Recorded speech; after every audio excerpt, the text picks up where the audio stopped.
Get it?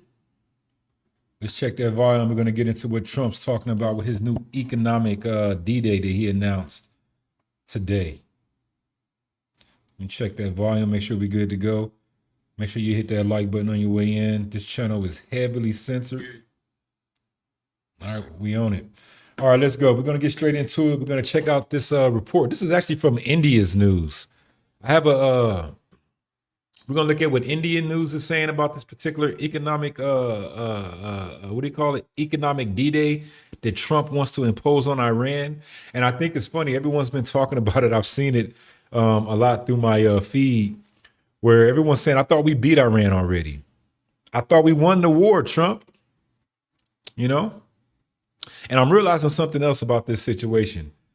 I think Trump is the last Gentile king. He might be the last Gentile king for you guys. I think what God is showing us now is that you Gentiles, the fullness of the Gentiles has come in, because there seems to be no wisdom, no understanding, no right way to go for the Gentiles. It's like some kind of way they've become void of all understanding. They've substituted the spirit for numbers and statistics and data and facts and reasoning, as opposed to just the truth. And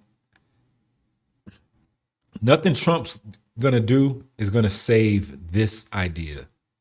Whatever their idea is, it's over. Everyone knows it. Everyone who's paying attention, everyone who stripped away all the smoke and mirrors, everyone living in pure truth, everyone who fears God and God only knows that this place is finished. It's finished. But that's a good thing. Okay? This is the fall. Don't you hold on. So let's check out what this economic D-Day arrives here from the Indian news. And then we'll comment on that. We'll look at some bookmarks and see what the world is kind of thinking about this. Now, keep in mind, we already won the war, right? According to Trump, we already won the war. We had that strike, I think it was called Midnight Hammer, where they blew up all the nuclear capabilities of Iran. But here we are in August of 2026, towards the beginning of September is next week. And we're still at war. Here we go.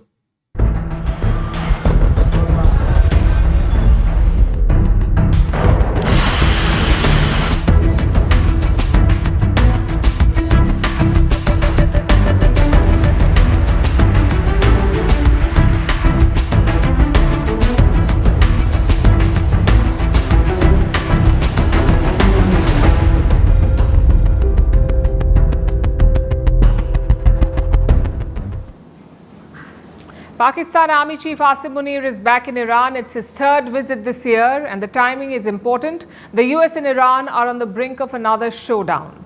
Trump is getting ready to drop his so-called E-bomb on Tehran. It's basically a package of sanctions. The US says these will be the toughest sanctions in history. And Iran is threatening to hit back at the United States, although their response may not be just economic, it may be a military strike. So Asim Munir appears to be playing mediator once again. He may be in Tehran to prevent an escalation. Although this visit is different from his previous ones, because this time Pakistan is not talking up its mediation. No big claims, no public victory lap. The diplomacy is happening quietly. They did not publicize this visit at all. There was no announcement, no statement from Islamabad or Rawalpindi. It was the Iranians, in fact, who made this visit public. That alone shows how confident Pakistan is about its own mediation. The last ceasefire that Asim Munir had brokered has failed, and there's little hope from this visit, especially if you consider the latest comments from Tehran. The America that was supposed to come to help the Iranians is using every means available to punish the Iranians simply for one reason: because of their resistance to pressure on their national independence, sovereignty, and dignity. In this regard, the necessary warnings have certainly been given and are being given, because any kind of cooperation with America in advancing its aggressors' actions against Iran will certainly have its own consequences. See, Dude, interesting thing guess how about much it all cost this- me to make sure my family gets $1 million? is that everyone's being held hostage, man. The world is being held hostage. So are the Iranians. Let me skip this thing. What the hell? This commercial came in. If something ever happened. Where's my volume on this crap? But the Iranians are being held hostage too, I feel. Okay. Keep in mind, guys, Iran was conquered by Islam as well. They were conquered by Islam. The Iranians are not from Ishmael. Okay. The Iranians are not Ishmaelites. So Islam is not their natural, quote unquote, religion. Okay. And it seems like the head of the Iranian regime and the American and Western regimes, along with that fucking place called not Israel, Israel ain't, is keeping the world hostage. Is there not enough for everyone? Is there not enough water? Is there not enough food? Is there not enough sunlight? What's the issue? It seems like all this wars and back and forth is just based on nothingness, yo. These people make me sick to my fucking stomach, man. And I'm ready for God to destroy all the wicked from the earth. It's time, yo. So Iran is preparing to counterattack. And here's the warning that he was talking about. It came from this man, Mohsen Rezai. He is the new leader of Iran's Supreme National Security Council, which is Iran's top decision-making body in security matters. Over the weekend, this man warned US President Donald Trump. He said if America announces sanctions, Iran's response will be, quote-unquote, seismic. First, Seismic. we will tell all neighboring countries Not seismic, but seismic. So you know that's something. and countries around the world not to join the United States in its economic war. Any country that takes part in imposing economic restrictions on us will be regarded as an enemy. Of course, we will first negotiate with them. We will hold talks and tell them to step aside and distance themselves from the United States. But if they do not act, we will strike. We will target that country's interests. Mohsen Rezai is a hardliner, a close confidant of Supreme Leader Mojtaba Khamenei. He's also a former commander of the IRGC. So all the Americans out there, do y'all know how far Iran is from us? Do y'all know how far that place is? Do you understand that? Do y'all understand how far away that country is from our borders? And I'm telling you, Trump has lost all sense of reality. His advisors, his Edomite wizard advisors, are leading him and his followers and all the non-believers to the pits of hell. Trump had a major decision to make. He could have chose Yeshua, but he chose the haters of Yeshua instead. Islamic Revolutionary Guard Corps, which is basically a force in Iran. Their only job is to protect the regime. Mojtaba Khamenei appointed him this month, and that is why the US cannot afford to ignore his words. Rezai is a hand-picked representative of the new supreme leader of Iran, and his message is quite clear. Sanction Iran, and Tehran will respond militarily. It will attack its neighbors. Earlier today, we also heard from Iran's president, that's Masoud Pezeshkian. He said his country is in an unequal war with the United States, and they will continue to stand firm. We are in a full-scale economic, military, and security war. Trump easily says that he is imposing the most crushing and terrifying sanctions on Iran. We, however, are standing firm. We are trying to be a servant of our people in the face of this unequal war.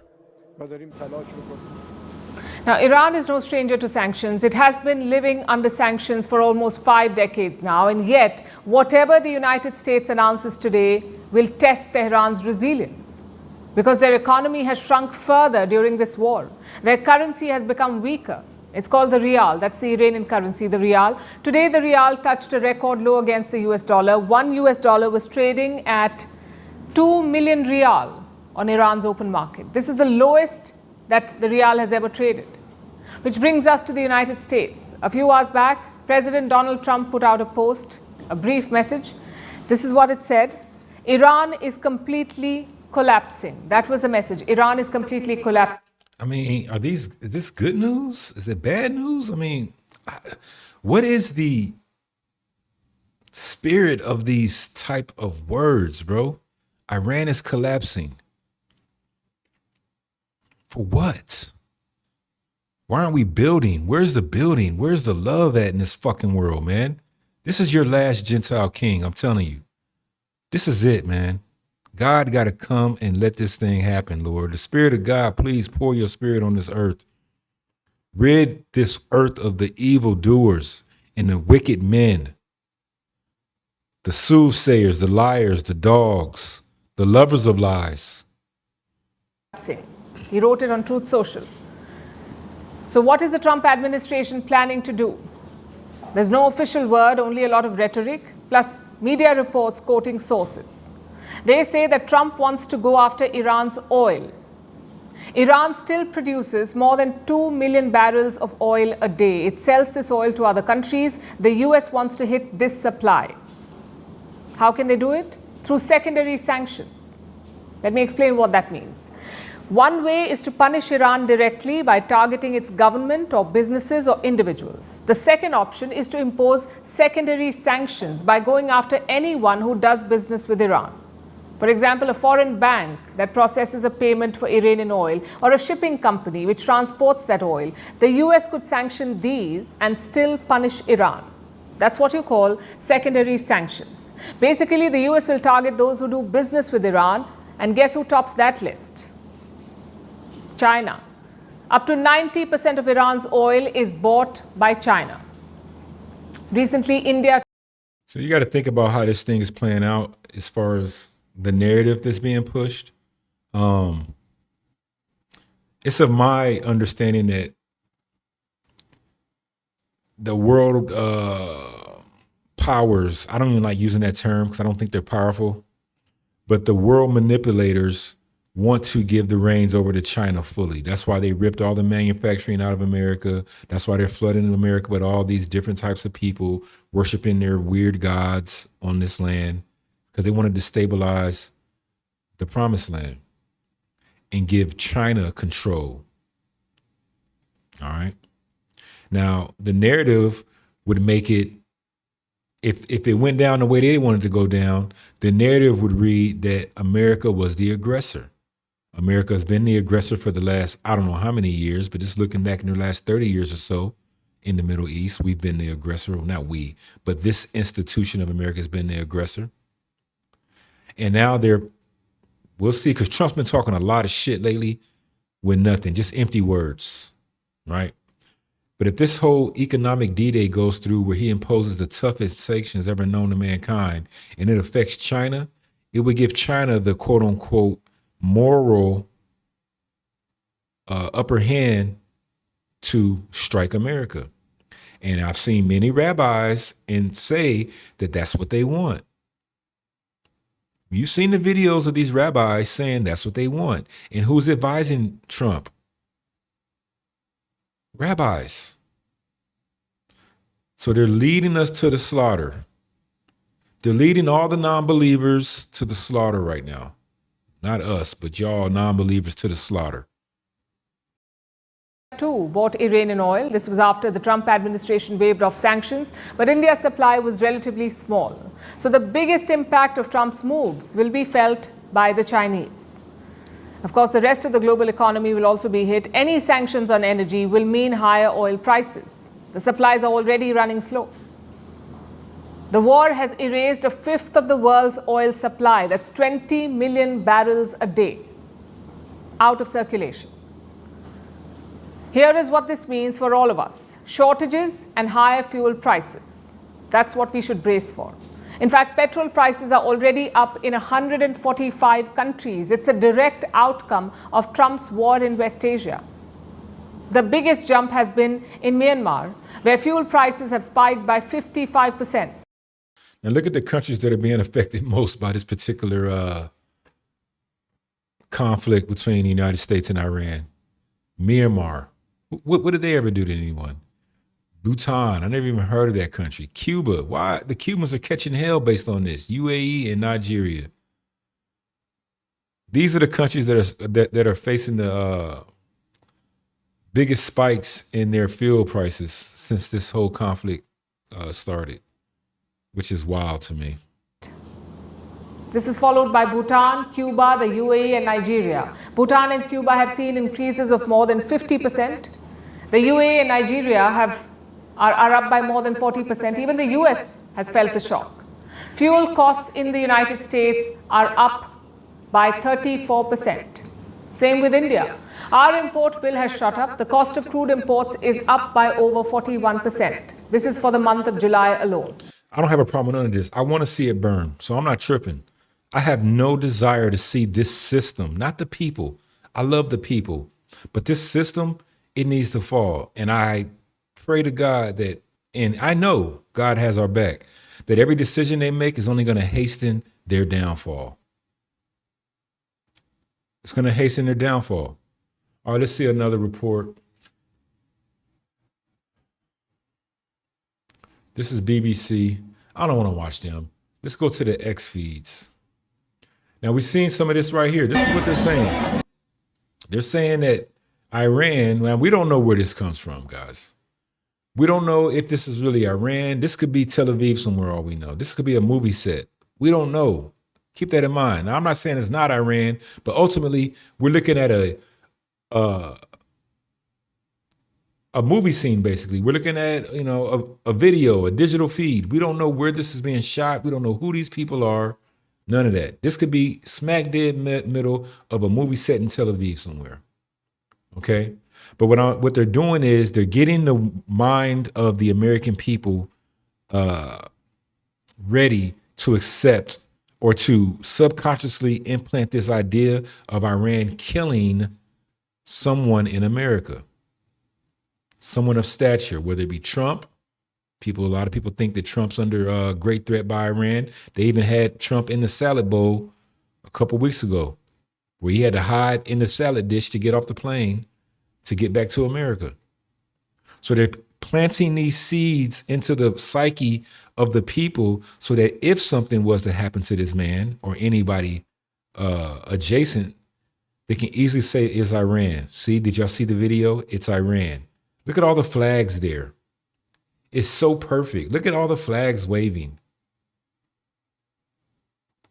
I don't think this is Iranians, y'all.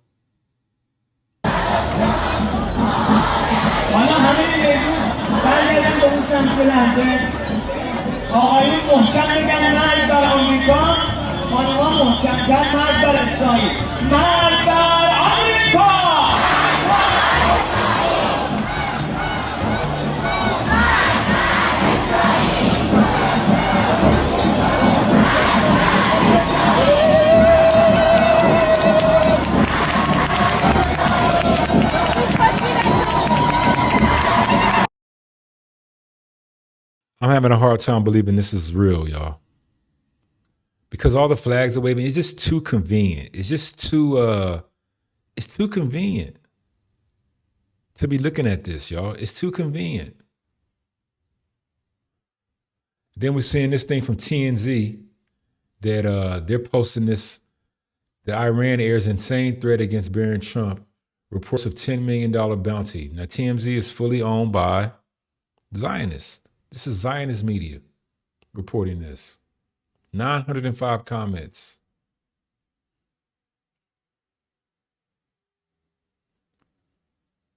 All right. So they're putting into the psyche of the people that Iran is off his meds and they're liable to do anything. Meanwhile, this is the president of Ukraine. The world is ran by psychopaths, y'all. This is a psycho fucking path. Jangling his bussy around. This is a fucking psychopath, yo. I don't like this picture, this AI generated thing. The Gentile reign is about over with. So when you guys are sticking Candace and the Hodge twins behind the quote unquote Gentiles, you guys are not leading anymore. And I would say that only one person in this particular photo has the even courage to even speak the truth, and that's Candace. You guys think Marjorie Taylor, Gentile Green, Tucker Gentile Carlson, and Tucker Alex are going to fix this thing?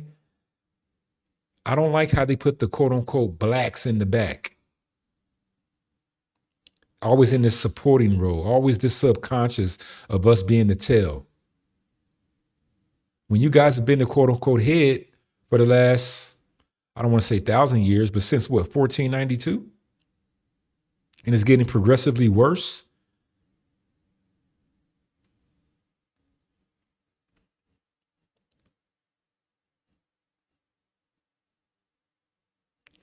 Everybody's upset. Listen to how the Americans are speaking now. These guys are putting their faces on camera. Old friend of mine made that for me. Listen Cut to out him. of one piece of wood. I don't have a point. I'm not even going to put a title on this. Just keep fighting. Shit's about to get really crazy.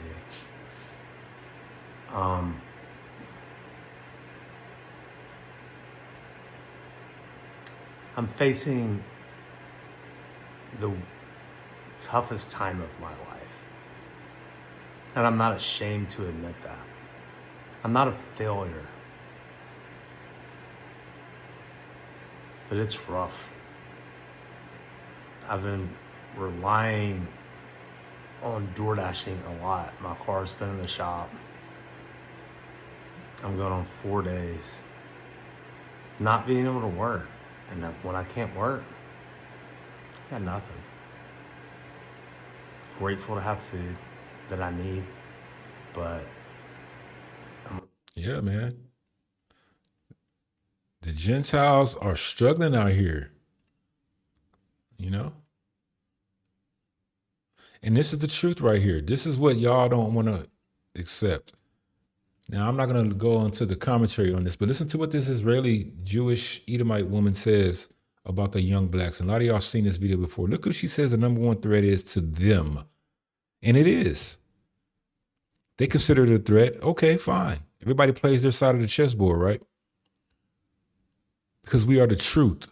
The major problem of Israel is with the young generation of the black community. See, even that sentence within itself is a imbalance. You're going to say Israel, that according to the narrative has a long-standing history of knowing who they are, versus a bunch of blacks who have no identity.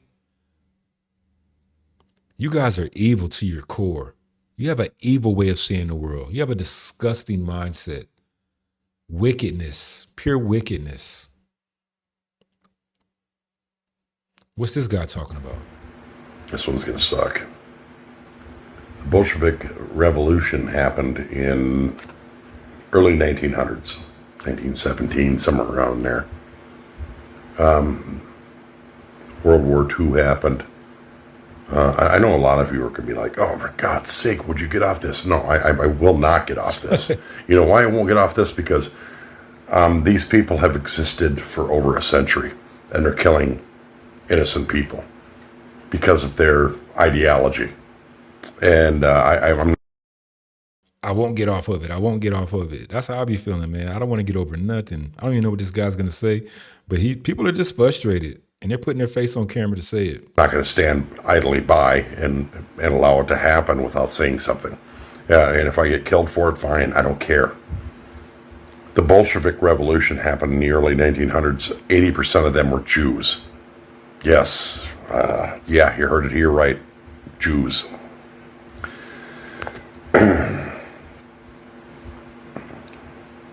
They killed Charlie Kirk. They did 9/11. I don't know what else there is. I mean, there's so much. They killed JFK, RFK. More than likely, They killed Michael Jackson. Fuck all that. You talking about Charlie Kirk, bitch? They killed Michael and Prince. How about them? How about our prophets? It's like it's only a problem when it affects you Gentiles. We're your saviors, whether you understand it or not. And I don't say that boastingly, but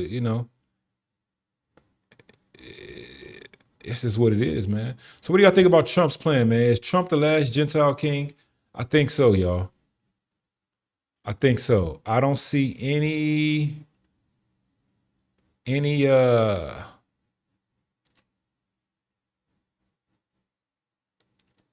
wisdom coming from you guys right now.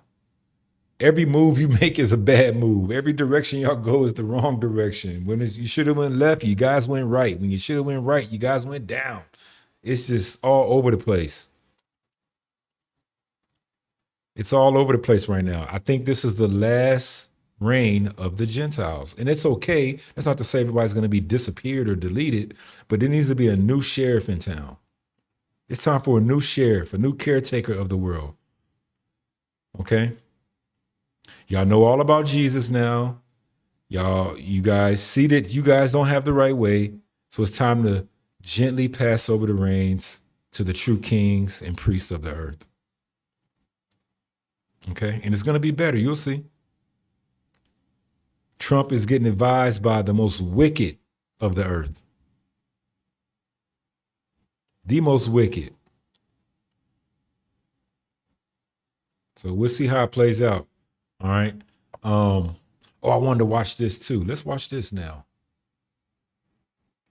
This is Ye's scheduled concert in Russia, and they did a story on that. So let's watch that real quick. A major music comeback is turning into a political showdown. Kanye West, now known as Ye, is set to perform 2 big concerts in Russia this fall. And even before he takes the stage, his visit is already making headlines. From politics to his controversial past, there is a lot of attention on Ye's return. But here's what makes this comeback interesting. While Ye's popularity in the United States has taken a hit in recent years, his shows in other parts of the world are still drawing huge crowds. And Russia is now the next stop.